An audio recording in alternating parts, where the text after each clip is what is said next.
इसके बाद हम आते हैं माइक्रो कंट्रोलर। माइक्रो कंट्रोलर क्या चीज होती है? माइक्रो कंट्रोलर एक सिंपल चिप होती है, एक सिंगल चिप होती है जो कि CPU, non volatile memory, Ram या फ्लैश उसमें यूज होती है।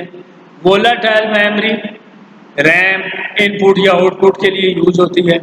क्लॉक के लिए, टाइमिंग के लिए या इनपुट कंट्रोलर यूनिट उसके साथ एक चिप के ऊपर, एक सिंगल चिप के ऊपर बनी होती है, उसको हम बोलते हैं माइक्रो कंट्रोलर।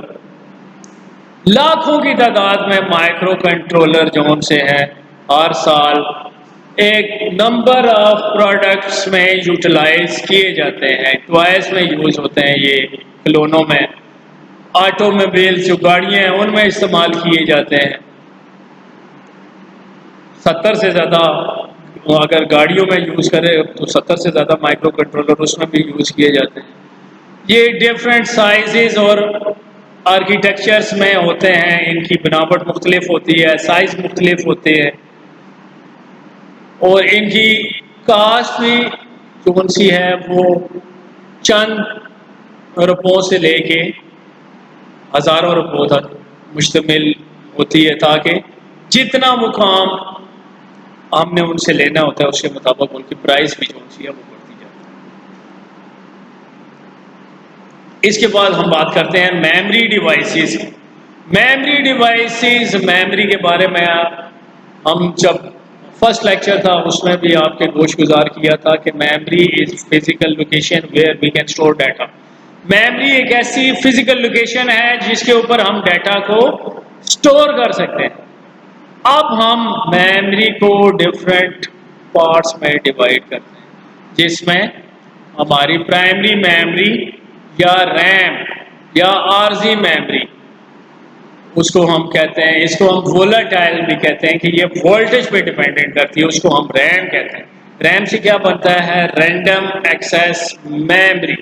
ठीक है जी, जो रैंडमली चीज़ों को एक्सेस करे, ठीक है, तरतीब से ना करे, कोई चीज़ यहाँ से उठा ली वहाँ से उठा ली, इसको हम कहते हैं रैंडम।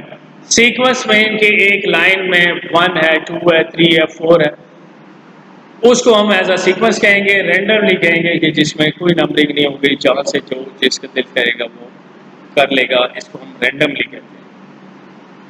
ये सिलिकॉन चिप की फॉर्म में होती है। तमाम प्रोग्राम और तमाम डाटा जो सा है हमेशा इसमें लोड होता है, इस मेमोरी में। सेमीकंडक्टर मेमोरी भी इसको हम कहते हैं। हर इसकी बिट जोन सी है वो रिप्रेजेंट होती है एक सिंगल सेल से। एक सिंगल सेल इस मेमोरी का जो सा है उससे रिप्रेजेंट होती है।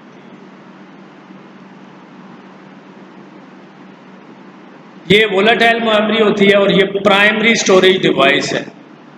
इसका बहुत इंपॉर्टेंट या बहुत ज़्यादा अहम जो फायदा है इस मेमोरी का कि इसका साइज जो सा है ये स्मॉल होता है और इसकी एक्सेसिंग स्पीड जो सी है वो फास्ट होती है, तेज होती है।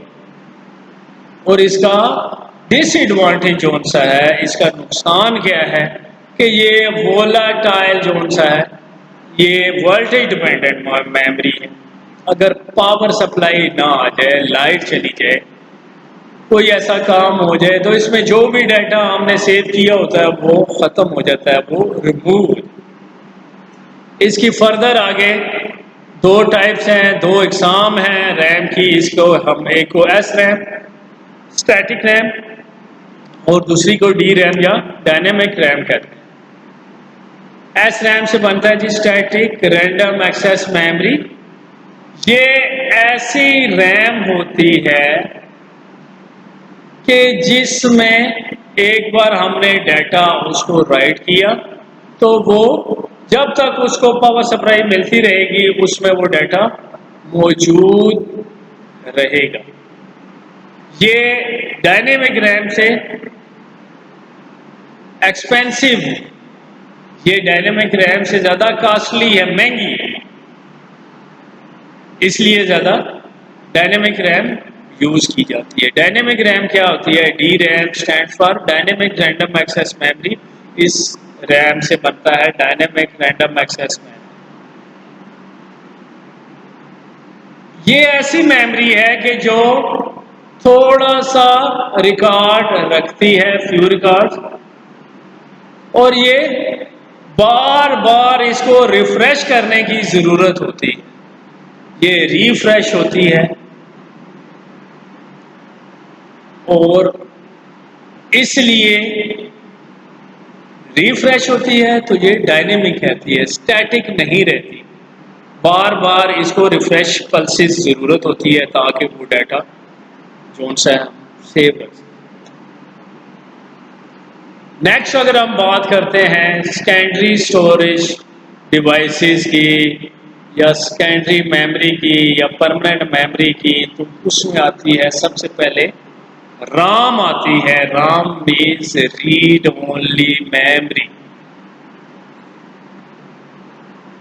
इट इज नॉन वोलेटाइल, ये वोल्टेज पे डिपेंडिंग नहीं है। मतलब कि अगर लाइट नहीं है तो तब भी जो भी इसमें सेव होगा वो रहेगी। ये ऐसी मेमोरी है कि जिसमें से खाली हम रीड कर सकते हैं, रीड ओनली मेमोरी है। इसमें हम राइट नहीं कर सकते, स्टोर नहीं कर सकते। और ये इसमें जो मैन्युफैक्चरर होते हैं कंप्यूटर के, वो मैन्युफैक्चर के दौरान इसमें डिफरेंट प्रोग्राम्स वगैरह वो डाल देते हैं ताकि इसको कंप्यूटर जो सा है वो रीड कर सके। ये एक परमानेंट स्टोरेज डिवाइस। फिर आगे इसकी डिफरेंट एग्जाम है जिसमें सबसे पहली किस्म को हम प्रॉम कहते हैं।